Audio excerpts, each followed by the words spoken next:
Okay, so good morning mga kuya, no? So palabas na kami ng aming kwarto at pupunta sa Daraga Church ng aking misis. Yan.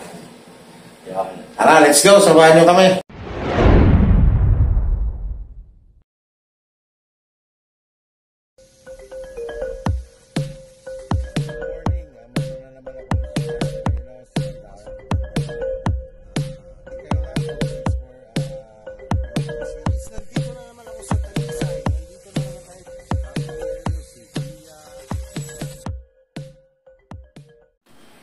Okay, so pababa na kami dito sa aming hotel.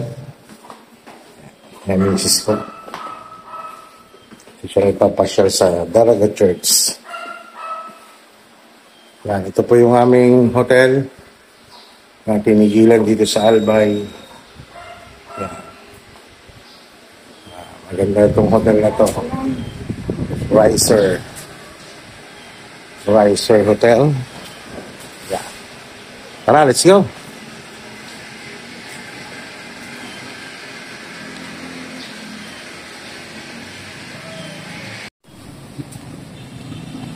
Yan, excited na siyang makita si Mayon.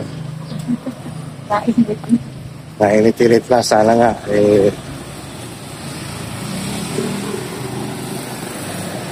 Ito, sa kanan.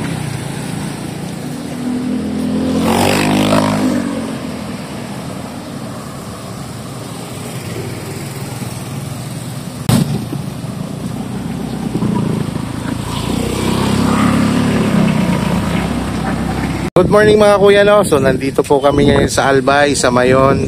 Kahit kalahati lang po ang nakikita, pero enjoy na enjoy ang misis ko, no? So ito lang naman din pala talaga ang aking ipinangako sa kanya. Masama ko siya dito sa simbahan na ito. At kahit pa paano makita niya yung Mayon. Yan, ini-enjoy niya. Yan. So medyo kalahati lang nakikita ni Mayon ngayon. Hindi masyadong nakikita yung kabuuan. Pero kahit pa paano, pinagbigyan pa rin kami dahil kanina hindi talaga siya nakikita. O, ano masasabi mo? Yan. Ano masasabi mo yan, ha? Masayang masaya ang aking misis. Yan. So, ang misis ko kasi, siyempre, puro bahay lang ito. Pag-aalaga ng mga anak ko. So, inaala ko naman siya itong Paskong ito. Medyo nakakapagod yung biyahe namin dalawa, pero nag-i-enjoy pa rin kami. Dahil siyempre magkasama kami. Nasama ko siya dito sa Albay.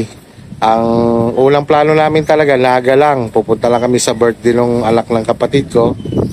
But nandito na rin naman, so dinerecho ko na siya dito sa Albay. Sabi ko kahit papano makarating ka ng Albay at baka sakaling makita mo si Mayon. Yun, nakita niya naman si Mayon pero kalahati lang. Hindi na ha, 3-4 na. 3-4 na daw. Oh. So happy ka naman? Ha? Happy ka naman? Pwede tayo maghapon dito. Yun, no? Inaabangan niya pa rin hanggang ngayon mga kuya, no? Ito kayo. Yan o, nataas na dad. Yan, no? I-enjoy ang misis ko. Yan. Pakita yan. Makita ko lang masaya ang asawa ko pwede na uli magtrabaho ng buong taon at mag-iisip na uli ng ibang destination next year.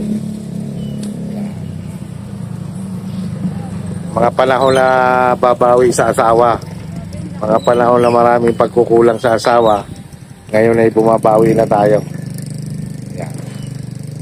Grabe, no? Ganda yan. Hanggang mamaya daw kami dito. Abang-abangan niya pa yun. Malay mo, mami, yan. Tataas yung puti na yan. Pagbibigyan tayo. Baka mamaya ako man din. Maganda talaga yan, summer. March, April, May.